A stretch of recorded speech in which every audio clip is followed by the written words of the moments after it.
लेकिन Gandhi ji non violence सुनते सुनते पागल हो गया मैं। लेकिन इस नॉन वायलेंस ने 21 लाख लोगों की लाशों पे यह देश तथाकथित तौर पे आजाद हुआ। यह देश इसलिए भूलना चाहता है कि इस देश को सच सुनने और सच कहने की आदत नहीं है। 70 साल में यह आदत डाली गई है कि झूठ बोलो और ऐसी बात कहो जिससे किसी को तकलीफ ना हो, चाहे आप तकलीफ में मर जाएं। नोआखली का दंगा हो रहा था, बंगाल में जो दंगा हो रहा था, जो पंजाब में रेप हो रहे थे, यह उसी समय की घटना है जब दिल्ली में विजनरी प्रधानमंत्री अंग्रेजी में भाषण दे रहे थे और 15 अगस्त का झंडा फहरा था। कभी कभी मुझे लगता है कि पड़ोसी मुल्क में 12-13 साल का वास्ता रहा है। आप कुछ चीजों में गाली दे सकते हैं जी,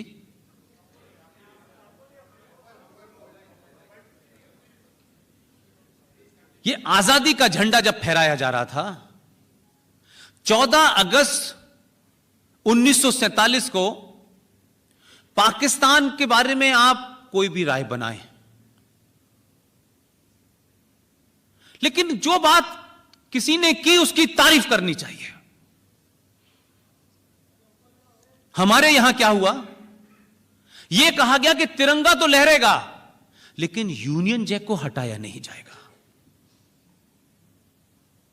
बड़ी मिन्नतें की गई, जिनको ट्रांसफरों के पावर मिली थी उनको लगा कहीं बाद में तो मैं अकेला रह जाऊंगा, ये तो बचाने आएंगे नहीं मुझे, लिहाजा बाद में यह कंप्रोमाइज हुआ कि यूनियन जैक को पूरे शान बान के साथ धीरे धीरे उतार के रख दिया जाएगा।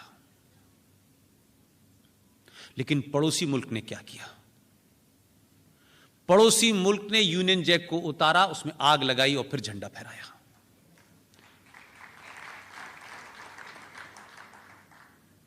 इसी तरीके से आपने सिर्फ यह नहीं किया, आपने उस झंडे के बाद जो तथाकथित आजादी थी, जिन लोगों से आजादी लेनी थी, वो लोग आपके 48 तक यहां मौजूद थे। भारत के अंदर भी माउंटबेटन मौजूद थे और पाकिस्तान में भी थे, और दोनों सेनाओं के चीफ थे और हम लड़ रहे थे, और उन्होंने पीछा तो हमारा 71 तक नहीं छोड़ा। जब माउंटबेटन की डेथ हुई तो इंदिरा गांधी ने भारत की सेना की एक टुकड़ी भेजी उन्हें सैल्यूट देने के लिए कि उनके पिताजी की, हम तो कमाल का काम किए। ये देश कैसे चल रहा था यार।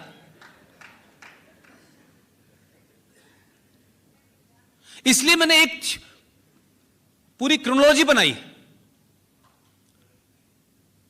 कि सुभाष चंद्र बोस 21 अक्टूबर 1943 के अंदर आजादी की घोषणा करते हैं, सिक्का चलाते हैं, करेंसी चलाते हैं, बैंक चलाते हैं, दुनिया की 11 देश उनको मान्यता देते हैं जिसमें यूएसएसआर भी है। अब इसको मैं कॉन्स्पिरेसी न कहूं तो क्या कहूं कि एक शख्स 43 के अंदर मोइरान में आता है, पूरे नॉर्थ ईस्ट पे कब्जा कर लेता है, झंडा फहराता है, शौकत मलिक से कहता है आप जाइए दिल्ली के अंदर झंडा फहराइए, और वो आदमी भी गायब हो जाता है। और 47 आते आते सुभाष चंद्र बोस पता नहीं कहां चले जाते हैं, आज तक थ्योरी पता नहीं चलती है।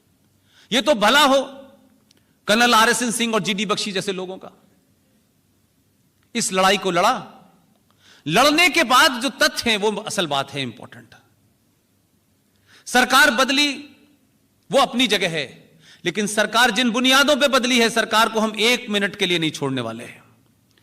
जिस एजेंडे पे लाए हैं उससे एक कदम इधर से उधर नहीं होने देंगे। यह जिम्मेदारी आपकी है। वोट देकर के सत्ता में बिठाने के बाद जो लोग सो जाते हैं वो फिर 1000 साल तक गुलाम रहते हैं।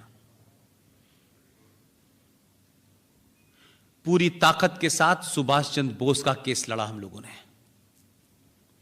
साल भर में तमाम दुनिया के डॉक्यूमेंट से लाके प्रूफ कर दिया। आपके प्रधानमंत्री ने एक्सेप्ट किया, माना, तमाम तथ्यात्मक साबित हो गए, और देश में पहली बार, आज अक्टूबर है, यह ध्यान रखिएगा,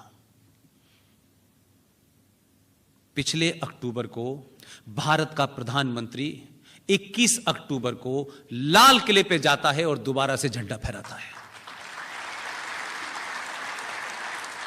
इसलिए कि ये अक्टूबर पे जाकर के झंडा फहराने की परंपरा, सुभाष चंद्र बोस क्या थे वो दुनिया और आज की जनरेशन देखेगी, आपको बताना नहीं पड़ेगा।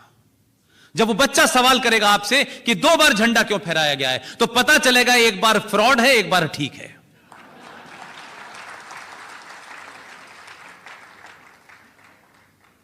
तो सुभाष चंद्र बोस चले गए, तब वो प्रधानमंत्री बन पाए। बेटी को बनना था तो बलि ले ली शास्त्री जी की, बेटे को बनना था तो मां की बलि ले ली। अब सवाल यह बलि दें किसकी, इसलिए बन नहीं रहा कोई। आप देखिए कि जो कहती है वो त्याग की देवी थी, उन्हें अपना नाम त्यागी रख लेना चाहिए था। 2 ऐसे लोग जो बेहतरीन लोग थे, उनकी पार्टी क्या थी वो छोड़ दीजिए, दोनों प्राइम मिनिस्टर के पोटेंशियल कैंडिडेट थे। एक का हवा में हवाई जहाज क्रैश होता है जिसमें 5 पत्रकार मारे जाते हैं, एक सड़क पे दुर्घटना में मर जाता है। आप में से सारे लोग मुझसे उम्र में बड़े होंगे। कोई कमीशन बना उनके ऊपर, कोई इंक्वायरी हुई, कोई उनका पोस्टमार्टम हुआ? क्या कांग्रेस के लोगों का पोस्टमार्टम करना मना है? लाल बहादुर शास्त्री का पोस्टमार्टम हुआ? नहीं हुआ। यह परंपरा पुरानी है, कोई नई नहीं है। इसलिए मैंने कहा कि सुभाष चंद्र बोस के सिलसिले में एक डॉक्यूमेंट था जो 1.5 साल पहले, जिसको खत्म कराने में जान लगा दी हम लोगों ने। उस डॉक्यूमेंट में लिखा हुआ है, जो भारत की आर्काइव में मौजूद था, कि Subhash Chandra Bose is a war criminal.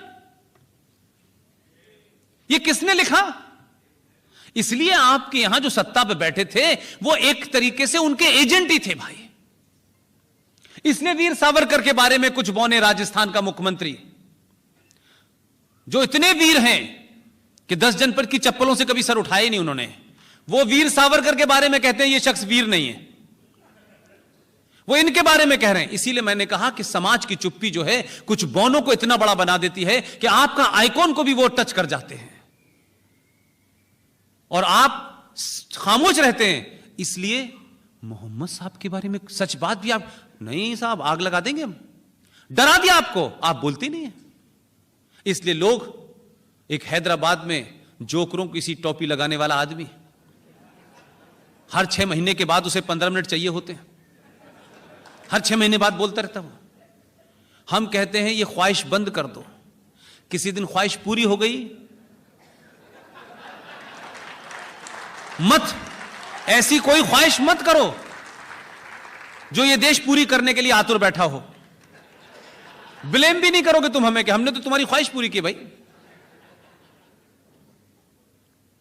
वहां पे भी उस आदमी ने जब सीता माता के लिए कहा, जब रामचंद्र जी की मां के लिए उसने सवाल किया, इस देश में कोई बोला नहीं है। हमारी सेंसिटिविटी इतनी मर चुकी है और अपनी चीजों के प्रति सेंसिटिविटी मर चुकी है, लेकिन दूसरे के बारे में बहुत सेंसिटिव है। इधर से जुलूस मत निकालो, इधर लोग नमाज पढ़ रहे हैं। अब स्थिति आपकी ये कर दी कि जुलूस ही नहीं निकाल पा रहे आप। तो सरकारें जुलूस निकालने के नहीं आती हैं। आपकी महाराष्ट्र की पुलिस का एक किस्सा आपको बता देता हूं। महाराष्ट्र की पुलिस बड़ी तेज तर्रार मानी जाती है, बड़ी प्रोफेशनल पुलिस है। बॉम्बे हाई कोर्ट ने एक ऑर्डर पास किया है कि बॉम्बे के अंदर, महाराष्ट्र के अंदर कोई भी गुरुद्वारे पे, मंदिर पे, मस्जिद पे लाउड स्पीकर नहीं बजेगा। ये बॉम्बे हाई कोर्ट का ऑर्डर है, ये मेरा ऑर्डर नहीं है। जिस महिला ने पीआईएल डाली, तहलियानी साहब जज थे, उन्होंने यह फैसला दिया। फैसला इंप्लीमेंट कौन करेगा? पुलिस करेगी। वही महिला 6-7 महीने बाद एक थाने में गई, उन्होंने कहा कि ये आपके बॉम्बे हाई कोर्ट का ऑर्डर है, मैं बॉम्बे में रहती हूं, मेरे घर के चारों तरफ 7 मस्जिदें हैं, 15 मिनट के इंटरवल से ये शुरू होते हैं, 1.25 घंटे तक ये चलती है। तमाम सारे बच्चे कॉल सेंटर में नौकरी करते हैं, वो 4-4 बजे सोते हैं, उनकी नींद टूट जाती है, ये बंद होना चाहिए। उस आदमी ने, उस थाने के एसएचओ ने मैडम के पैर पकड़ लिए, कहा बहन जी आपको निजी तौर पे कोई समस्या है, मैं ठीक कर दूंगा, लेकिन अगर इस ऑर्डर को लागू किया तो बॉम्बे में आग लग जाएगी। ये आपकी व्यवस्था के अंदर जो लोग बैठे हैं उनके अंदर डर पैदा कर दिया है। आपका मजाक कोई उड़ाए, आपके किसी कानून की धज्जियां उड़ाए, तो आपको फर्क नहीं पड़ता, क्योंकि आपको एक लंबे समय से डरा के रखा गया है। जब आपने डरना छोड़ दिया, तो अब जम्मू कश्मीर में कह रहे हैं कब छोड़ोगे हमें। अब पूरी दुनिया आपसे डर रही है। अब उनकी यह समझ नहीं आ रहा कि आखिर ऐसा क्या कर दिया इस आदमी, जिसे हम मुसलमानों का कातिल कहते थे, कि सारा अरब वर्ल्ड इसे अपने यहां के हाईएस्ट सम्मान से नवाज रहा है। सब उसे एक से एक अवार्ड दे रहे हैं।